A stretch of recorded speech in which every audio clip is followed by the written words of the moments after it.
So it's probably best if I start at the beginning, Yes. to be honest. So in 2010, Deryn was diagnosed with acute lymphoblastic leukemia. Went into remission fairly quickly, actually.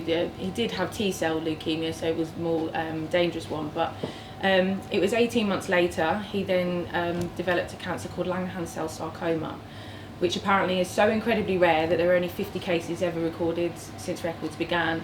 And Deryn turned out to be the only person to have the two together. So they dubbed him. So he was dubbed the boy in 7 billion, the only person in the world. But of course, coming with that comes there's no protocol to treat him. They didn't know what to do. So they looked at a molecular and genetic level, and apparently both cancers came from the bone marrow. Mm-hmm. So they said that bone marrow transplant was probably the best way to go. Unfortunately, Deryn had 4 bone marrow transplants in 10 months because each one failed subsequently. And the last one, when he had it, they said that was his last chance. So they gave him his own cells back on the 4th attempt, and they said that's it. There was nothing more. If it didn't work, then we had nothing more to do. So it wasn't the cancer. The cancers had gone. This was now failed bone marrow transplants and failed treatment. And 3 days after he had his last transplant, he trapped his fingers down the side of his bed and picked up 3 catastrophic infections, Klebsiella in his mouth, and herpes whitlow and cellulitis in his hands. And of course that, on top of a now brand new bone marrow, they told us that nobody had ever engrafted after 50 days. We got to day 46 and there was nothing in there. Neutrophil count 0.0005, I believe, at the time. Yeah. Nothing going on. Deryn lived without platelets for about 3-4 months. Very, very ill. So we went to a hospice on day 46, and I asked the doctors, how long is he going to live? Because they told me the only thing keeping him alive is antibiotics. So we went to the hospice at day 46. And he didn't go anywhere. But at this point, he'd been in so much pain and on so much morphine. He was actually on fentanyl as well. He so many painkillers because of his hand. That I asked the doctor for Bedrocan, and she told me there was no way because it wasn't licensed for children. So I thought to myself, well, what's the main component of Bedrocan cannabis? Let's just try it ourselves. So we sourced some cannabis from a friend of ours, made a tincture, and I put it in a vape pen. But it just wasn't strong enough for you, was it? So I felt quite disheartened actually, and I thought, we've tried, it's not strong enough. Okay, let's resign myself to the fact that he was going to die. But in the hospice, he didn't go anywhere. So I asked for another bone marrow aspirate actually, because I said I don't understand how he's still alive. Bone marrow aspirate came back, didn't it, a couple of weeks in, and definitely nothing in there. Deryn had actually made it very clear that he didn't want to die on a lot of morphine because obviously the brain fog, he wanted to be compos mentis. So, how old were you at that time? 14. Just turned 14, yeah. Yeah, not long after his 14th birthday, we went to the hospice. Yeah. And it was day 70 after the transplant that Deryn started to get very anxious and they were trying to give him more and more morphine. They started to introduce sleeping tablets and things like that. Midazolam was drawn up a couple of times, and I said no, I want let's take the morphine away. But he was struggling so much with his anxiety and I just want to die now, I've had enough. So I looked at the jar of tincture under the bed and I thought, I'm just going to give him a load. The pen didn't work, what if I give him loads? So I think it's about 5 or 6 mil I drew up. Yeah, it was only a teaspoon, put it under his tongue sublingually. And within about half an hour, 3/4 of an hour, the change was absolutely phenomenal. He relaxed, he wasn't anxious anymore. And I thought, for me, to see him die that way was a dream come true. That's all I could ever hope for. So we continued to give it, didn't we? How did you feel? Oh, I just felt relaxed. I was able to think properly because of I had lots of mental chatter going on, and I couldn't concentrate on anything. And after having that, it just helped my brain sort of calm down a bit. That's all it really did. You were very relaxed and stuff, weren't you? But the thing that I really saw at that point, the most prevalent thing for me was Deryn had become very addicted to cyclazine. And the way they'd administer cyclazine was through a push. Now, it should be given over a 15-minute period, but in the hospital they didn't have time. So they used to really push it into him very quickly, which caused it. It's almost like a heroin reaction, wasn't it? Yeah, it was, yeah. He was very, very addicted to it. And that evening, actually, the nurse came in with the cyclozine, and I remember thinking, oh my God, what if I've contraindicated? What if I've caused it? I'm going to cause some sort of problem here. And he turned around to the nurse and said, you can take it. I don't want it. I'd had it for like 9 months or something. Yeah, and we both looked. We both looked at each other. And she said, are you sure? And I said, take it. Before he changes his mind, just go, just take it away. And Deryn's never had it since. The morphine was dropped down, right down, the fact that he virtually was off it. And we were just able to deal with everything just with the cannabis tincture. But then 5 days later, one of the bandages came off his fingers. Now his hand, with the cellulitis, it actually, these 3 fingers, from the knuckles up were necrotic, they were black, and they debrided them virtually down to nothing. And the pain was so bad, the morphine and fentanyl wasn't working. So I'd asked for a neurectomy, which they did. So they severed all of his nerves, which was great because he woke up and couldn't feel his hands anymore. But obviously he had bandages and he looked like Mickey Mouse. The bandages were so big. And they said, don't take them off because underneath it needs to be done under, theatre conditions. But this bandage came off and his finger looked like mine, but with no fingernail. And I've been swimming for ages. Yeah, it was just all wrinkly, wasn't it? Wrinkly, yeah. But then, because obviously the doctors then were running around, and so they said, we need to do a blood test. And I said, well, there's no point. This was 5 days after giving the tincture every day. And I said, there's no point. You told me in there literally a week ago, there's nothing there. We need to do a blood test. And I still have the piece of paper with me, actually. This is how sad I am. I carry it around with me everywhere. I still have the piece of paper I've where got the photos of my fingers on my phone. Where the day where they took the blood test and he pushed that across and his neutrophils were 0.25. And of course, the doctors just didn't know what to do. And because did they know that you were giving him No. cannabis? I couldn't tell them. They were calling it a miracle. Yeah, the doctors were calling it a miracle. I even asked them, I said, is there anything you've given him that could have done this? And I was told, no way in the world. Because I no was one just had, having how many days had it been since his last transplant? Because no one had... He was having quite regular transplants, blood transfusions. Transplant is now 75 days, and nobody's ever been grafted after 50 days, obviously. So, we saw this blood count turn up, and the doctors, they took my husband down the corridor and shredded the do not resuscitate forms, all the things we filled out, and it just, I don't know, they just didn't know what had happened, and they called it a miracle. I continued to give the tincture, and I continued to watch his blood count double every time I gave it. And when he became strong enough, I didn't want to ever be told that this was a coincidence, so I stopped giving it, and his white count halved.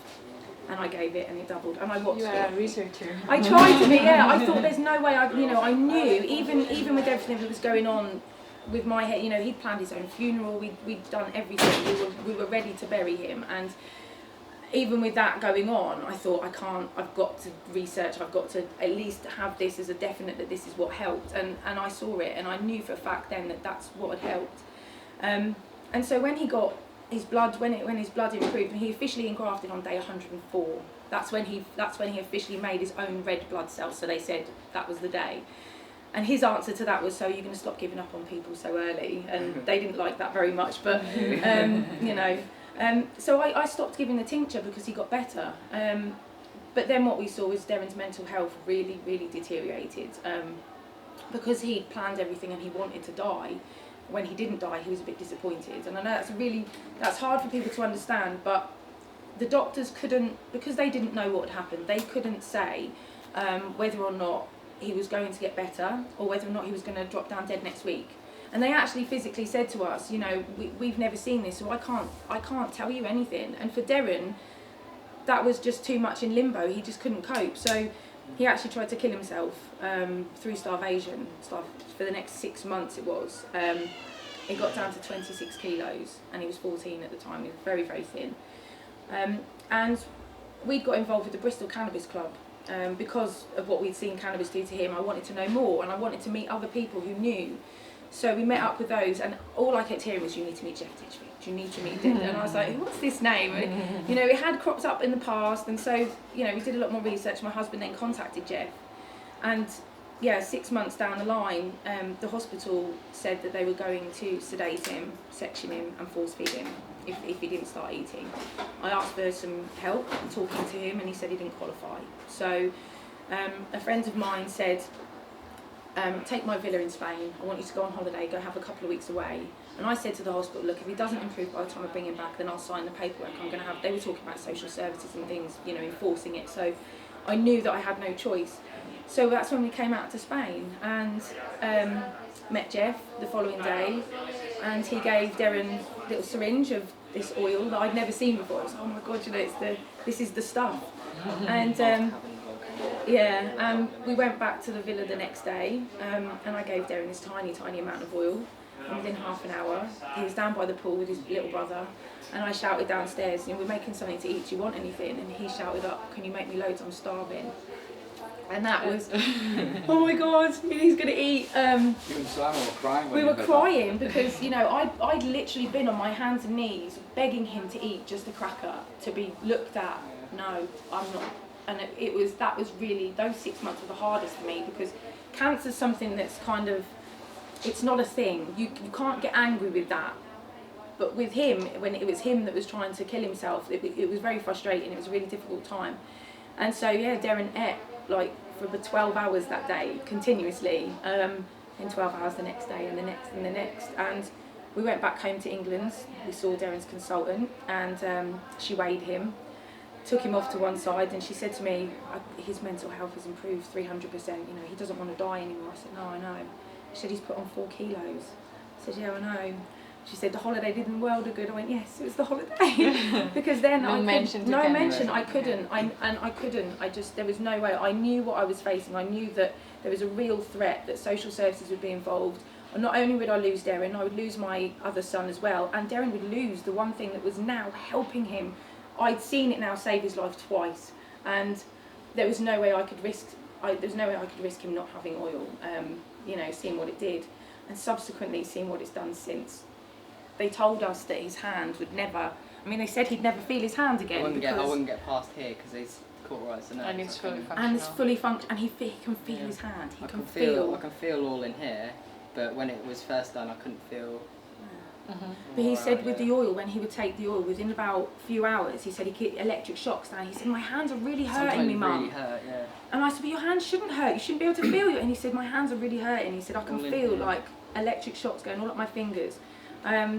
He had avascular necrosis in his right femur through steroid use, and they told me back then 3 years ago that irreparable. You can't repair avascular necrosis. He'd need a knee replacement. He's had a recent MRI scan. It's not there. It's gone. Yeah, they told me he'd have liver failure, heart failure, all sorts of things. Nothing. All of his internal organs are. He's on no pharmaceutical drugs whatsoever. Hasn't been since the day, not even penicillin. Hasn't been since the day he left the hospice. They still think I am. And how do you feel now? Well, I feel healthy. I guess it's what normal people feel like. It's been a while, hasn't it? It's been a while since I've been normal, yeah, but yeah, I feel happy, I guess. So. It was 3 years ago this week that I met him for the first time, so I took him down to my villa. Wow. Yeah. And again, talking to Deryn, I was saying, because I knew the history, so I knew he was in remission at that time. But yeah, he just wasn't eating, and I kept asking him, why aren't you eating? And, oh, I'm not hungry. And I was like, tell me the truth. And it was so hard to hear this. Still one of the hardest things I've heard in my life from a 14-year-old kid who I've just met.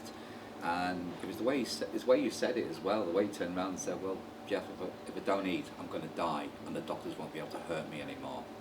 And then I realised that for over a quarter of his life at that age, he'd been in hospital. He'd have tubes put in you, and all the procedures you've been through, all the pain he'd been through. It was but it was so hard to hear. And then as things went on, and Callie was telling me about, he's getting tingling in his fingers and he's able to move them again. So I sent Callie some studies on neurogenesis, and I could see what was happening. And again, I've got some good studies on cannabinoids and the skeleton. So again, sent them to Callie. So we could follow the science in the labs, and this is why I want you to meet these guys, because I wouldn't have given him a one-to-one on that first day if it hadn't been for the work of yourself, Guillermo, and Manuel here.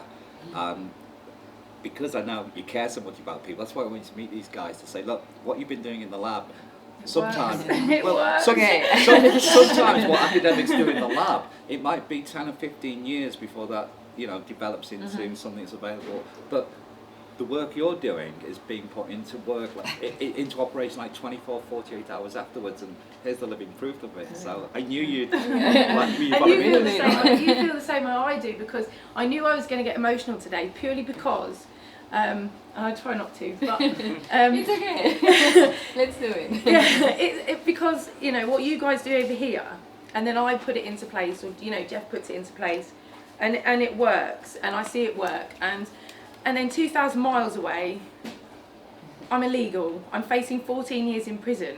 So how's the legal situation now for you? Because you came out of the closet, obviously. Yeah, I'm facing 14 years. I'm facing 5. Darren's facing 5, and it's for taking it. Yeah, I suppose it frustrates me more than anything. But also, I'm so thankful that there's people like you doing, even though it's not in the UK, but there's people like you doing work that you're doing, because there's so many people like Deryn and hundreds of people that I've met since who are all benefiting from the work that you guys do.